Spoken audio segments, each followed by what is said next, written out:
स्वागत करती हूँ आपका अपने चैनल गुल स्टडी पॉइंट में। आज की इस वीडियो में मैं आप लोगों के लिए जीआईसी लेक्चरर का जीएस वाला पेपर लेकर के आई हूँ, जिसमें 30 क्वेश्चंस आए थे। देखिए, इस साल जो है 40 क्वेश्चंस आएंगे आपके जीएस से और 80 क्वेश्चंस आएंगे आपके सब्जेक्ट से। तो ये एक प्रैक्टिस सेट है जिसमें मैं 40 क्वेश्चंस आप लोगों के साथ डिस्कस करूंगी। आई होप वीडियो आपको पसंद आएगी। ये जो चैनल है ये स्पेशली इंग्लिश लिटरेचर के लिए है, लेकिन इसमें जो इंग्लिश कोई सा भी पेपर हो आपका, किसी भी सब्जेक्ट से हो, आपके 40 नंबर की जीएस ज़रूर आनी है। तो इसलिए मैं ये जो है जीएस वाला पेपर इसमें करवा रही हूँ। अगर आप इंग्लिश के स्टूडेंट हैं तो आप मेरे चैनल को सब्सक्राइब कर सकते हैं और इंग्लिश के जो प्रीवियस ईयर्स के पेपर्स हैं, प्रैक्टिस सेट हैं, वो सारे आप इस चैनल पर देख सकते हैं। तो चलिए वीडियो शुरू करते हैं। नीति आयोग का प्रथम अध्यक्ष, उपाध्यक्ष या उपाध्यक्ष भी कहते हैं और उप सभापति भी कहते हैं, तो ये कौन थे? नीति आयोग के प्रथम उपाध्यक्ष या उप सभापति कौन थे? अरविंद पनगड़िया, रघुराम राजन, चंद्रशेखर सुब्रमण्यम या राजीव कुमार?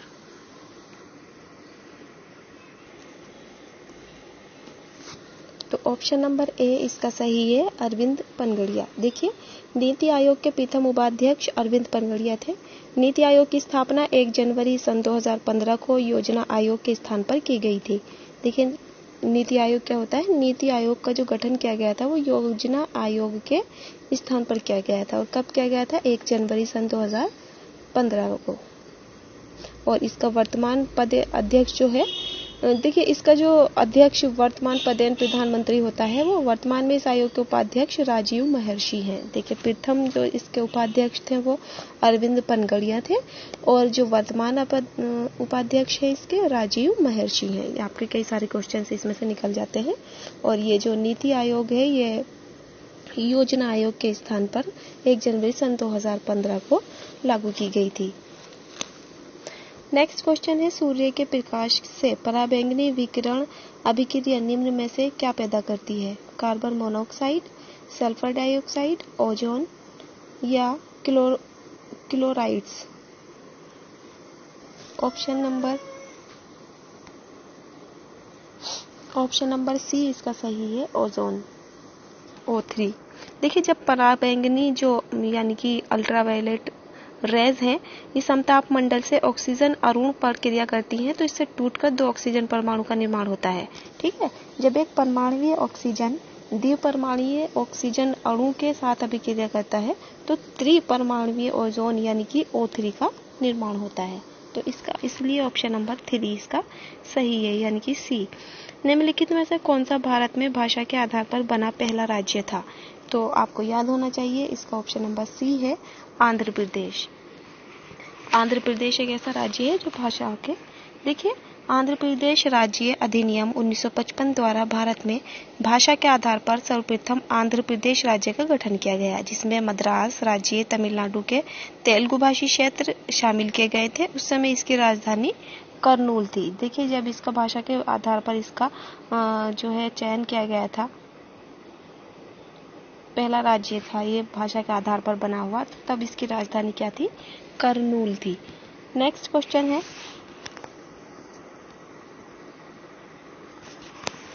निम्नलिखित विद्युत चुंबकीय विकिरणों में से किसकी ऊर्जा अधिकतम होती है? दृश्य प्रकाश की, अवरक्त किरणें, पराबैंगनी किरणें या एक्स किरणें? तो इसका ऑप्शन नंबर डी सही है, एक्स किरणें। देखिए, यांत्रिक तरंगों के अतिरिक्त अन्य प्रकार की तरंगें भी होती हैं जिसके संचरण के लिए माध्यम की आवश्यकता नहीं होती तथा वे तरंगें निर्वात में संचालित हो सकती हैं। इन्हें विद्युत चुम्बकीय तरंगें भी कहते हैं, जैसे प्रकाश तरंगें, एक्स तरंगें आदि। ठीक है, तो ऑप्शन नंबर डी इसका सही हो जाएगा। नेक्स्ट है, नॉर्मन बोरलॉग को किस क्षेत्र में नोबेल पुरस्कार प्रदान किया गया?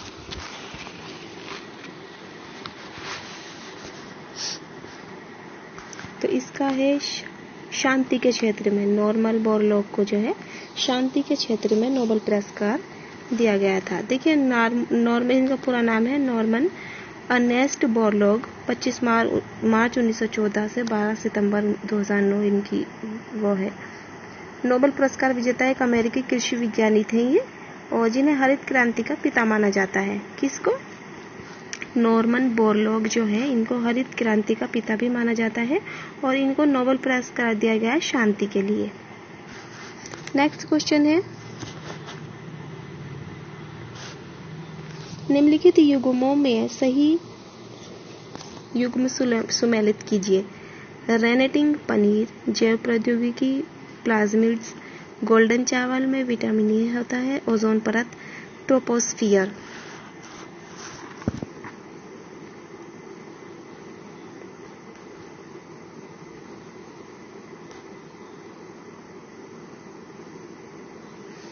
ट्रोपोस्फियर मीन्स समताप मंडल। तो इसका ये सारों सही है।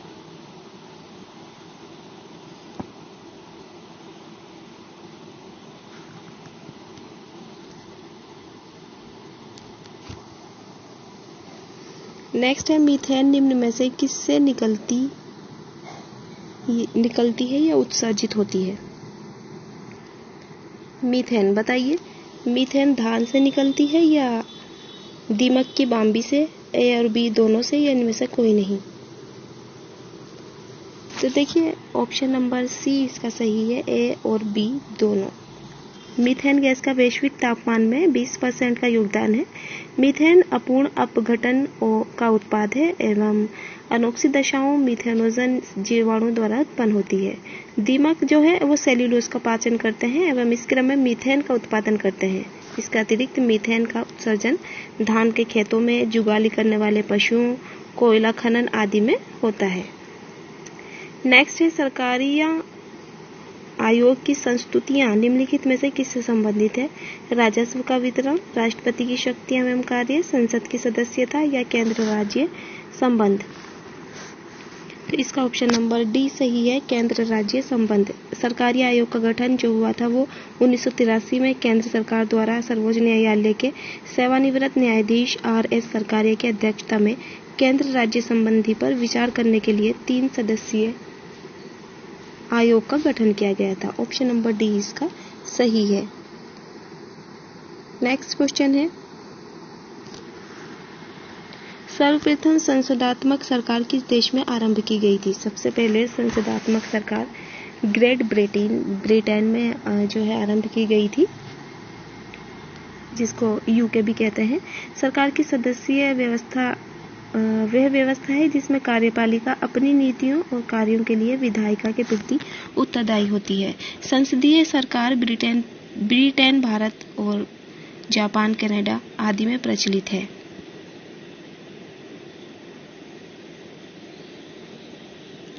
नेक्स्ट क्वेश्चन है, बिना अनुमति के कितने दिन संसद से अनुपस्थित रहने पर किसी सांसद को अयोग्य घोषित किया जा सकता है? ऑप्शन नंबर बी इसका सही है, 60 दिन यानी कि 2 महीने। यदि कोई सांसद बिना अनुमति के 60 दिनों तक अनुपस्थित रहता है तो उसे सदन से निलंबित किया जा सकता है। नेक्स्ट क्वेश्चन है, भारत के संविधान के किस भाग में हम नागरिकता से संबंधित प्रावधानों को पाते हैं? तो इसका ऑप्शन नंबर बी भाग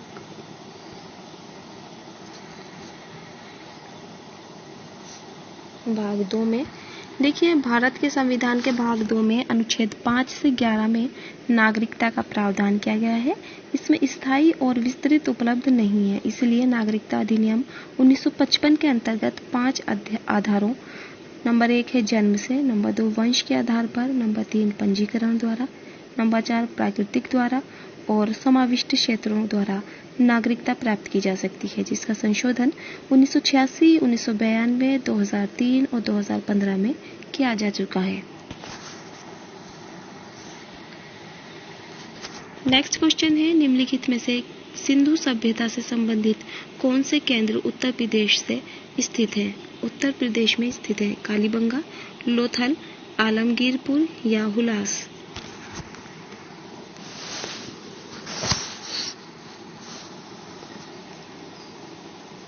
इसका ऑप्शन नंबर सी सही है,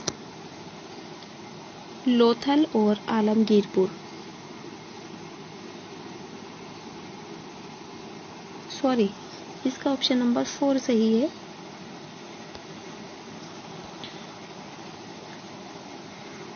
आलमगीरपुर और हुलास जो है ये सिंधु सभ्यता से संबंधित केंद्र हैं जो उत्तर प्रदेश में स्थित है। नाउ द नेक्स्ट क्वेश्चन,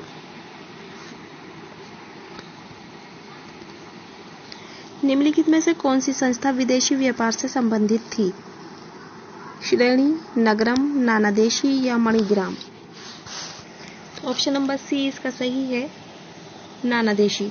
देखिए, नानादेशी नामक संस्था विदेशी व्यापार से संबंधित थी जो होयसल साम्राज्य के समय स्थापित हुई थी। इस संस्था ने मगध, मलाया, कोसल, नेपाल और फारस जैसे देशों के साथ वैदेशिक संबंध स्थापित किए थे। नेक्स्ट है पुष्यमित्र शुंग द्वारा 2 अश्वमेध यज्ञ किए जाने के बारे में जानकारी किस लेख में मिलती है? एक बार क्वेश्चन को और सुन लें। पुष्यमित्र शुंग द्वारा 2 अश्वमेध यज्ञ किए जाने के बारे में जानकारी किस लेख में मिलती है? तो ऑप्शन नंबर सी ही इसका सही होगा, अयोध्या लेख में। देखिए, पुष्यमित्र शुंग मौर्य सेनापति थे। ये मौर्य शासक बृहदर्थ की हत्या करके शासक बने थे। Now the next question, Bharat के निम्नलिखित राज्यों में से किसकी तटरेखा सबसे लंबी है? महाराष्ट्र की, आंध्र प्रदेश की, केरला की या गुजरात की? तो ऑप्शन नंबर इसका डी सही है, डी गुजरात की, जहां से हमारे पीएम मोदी भी बिलोंग करते हैं।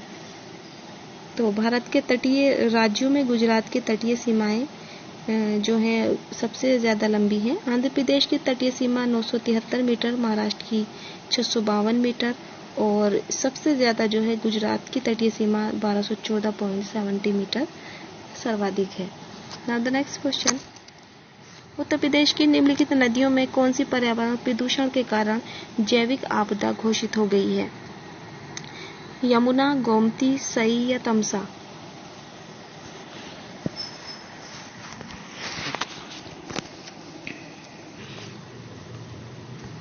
ऑप्शन नंबर बी सही है इसका, गोमती। देखिए, उत्तर प्रदेश की गोमती नदी के अत्यधिक प्रदूषित होने की वजह से इसे जैविक आपदा कहा जाता है, गोमती नदी को। नेक्स्ट क्वेश्चन है, सुरक्षा के लिए मराठों के राजस्व के दावों को किस नाम से जाना जाता है? तो इसका है चौथ।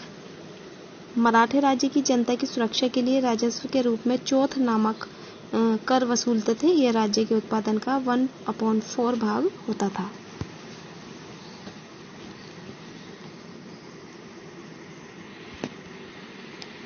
निम्नलिखित को कालानुक्रम में व्यवस्थित कीजिए और नीचे दिए गए कूट से सही उत्तर का चयन कीजिए। मोहम्मद शाह, जहांदार, आलमगीर और अहमद शाह।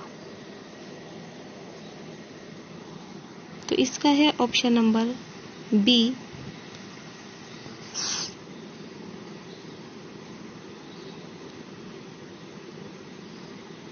देखिए, औरंगजेब के बाद मुगल शासनकाल जो है पतन की तरफ चला गया था। यहाँ एक एक करके कमजोर शासक आते रहे जिसकी वजह से मुगल शासन स्थायित्व नहीं प्राप्त कर सका। तो इसीलिए इसका जो है ऑप्शन नंबर बी सही है, जहांदार शाह, मोहम्मद शाह, अहमद शाह और आलमगीर। नेक्स्ट क्वेश्चन है, विश्व प्रसिद्ध भगवान वेंकटेश्वर या तिरुपति का मंदिर निम्नलिखित पहाड़ियों में किस में अवस्थित है? शेषराय में, बिलिगिरी रंग में, जावादी में या मलमल्ला में? तो जो तिरुपति का जो मंदिर है वो शेषाचलम पहाड़ी पर स्थित है, मलमल्ला में। Option number D. राजस्थान मरुस्थल अथवा थार मरुस्थल निम्नलिखित में किसका विस्तार है? प्लियोसीन का, पैलियोसीन का, प्लीस्टोसीन एवं अभिनव जमाव का या ओलिंगोसीन का? तो इसका प्लियोस्टीन एवं अभिनव जमाव का, ऑप्शन नंबर सी इसका सही है। नेक्स्ट है, जो 2011 की जनगणना के अनुसार निम्नलिखित राज्यों में किसमें ग्रामीण एवं शहरी दोनों क्षेत्रों में शिशु लिंग अनुपात न्यूनतम है? एक बार और सुन ले। 2011 की जनगणना के अनुसार निम्नलिखित राज्यों में किसमें ग्रामीण और शहरी दोनों क्षेत्रों में शिशु लिंग अनुपात न्यूनतम है? उत्तर प्रदेश में, केरला में, हरियाणा में या जम्मू एवं कश्मीर में?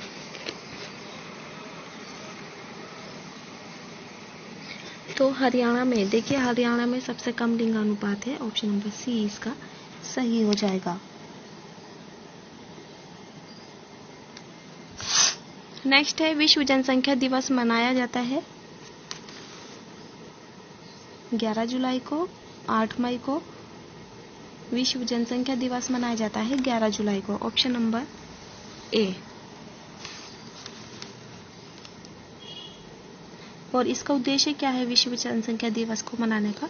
देखिए विश्व जनसंख्या दिवस को मनाने का उद्देश्य जो है जनसंख्या संबंधित समस्याओं पर वैश्विक चेतना जो है जागृत करना है। यह कार्यक्रम यूएनडीपी के द्वारा 1989 से मनाया जा रहा है।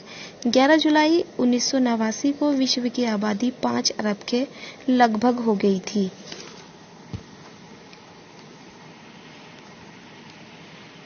नेक्स्ट क्वेश्चन है निम्नलिखित राज्यों में कौन इलायची एवं काली मिर्च का सबसे बड़ा उत्पादक है?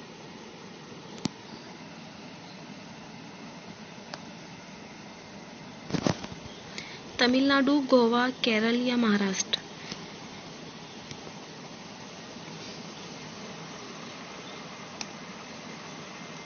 तो इलायची और काली मिर्च का सबसे बड़ा उत्पादक जो है वो केरला है। केरल अरब सागर और सरहदी पर्वत श्रृंखलाओं के मध्य स्थित है। यहाँ की जलवायु की विशेषता शीतल मंद हवा और भारी वर्षा है, इसलिए यहाँ पर इलायची और काली मिर्च जिन जैसे तापमान की इलायची और काली मिर्च को ज़रूरत होती है वैसी ही यहाँ की है, इसलिए यहाँ पर काली मिर्च और इलायची का ज़्यादा उत्पादन किया जाता है। तो यहाँ पर ऑप्शन नंबर सी आपका सही हो जाएगा। निम्न घटनाओं को पृथ्वी पर उनके उत्पन्न होने से कालक्रम के अनुसार व्यवस्थित कीजिए। पहला सरीसृप, पहला कीट, कवच वाले जीव, पहला स्तनधारी।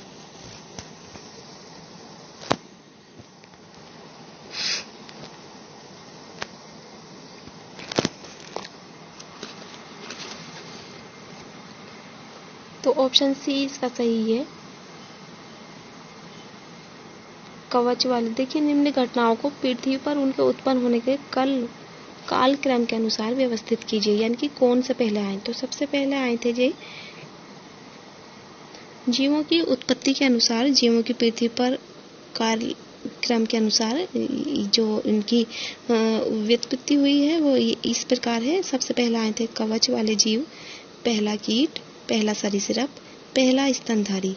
कीट तथा कवच वाले जीव क्रमशः संघ, ऑर्थोपोडा एवं मोलस्का में आते हैं, जबकि सरीसृप एवं स्तनधारी कार्डेटा संघ के जीव हैं।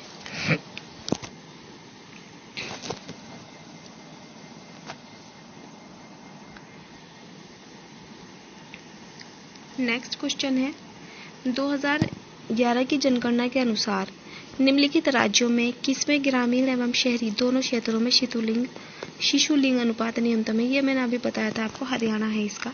विश्व जनसंख्या दिवस मनाया जाता है 11 जुलाई को।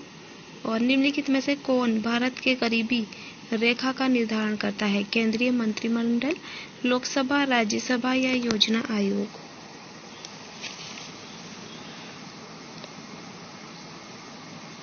तो योजना आयोग को अब नीति आयोग कहते हैं। अभी मैंने इससे रिलेटेड आपको एक क्वेश्चन भी बताया है।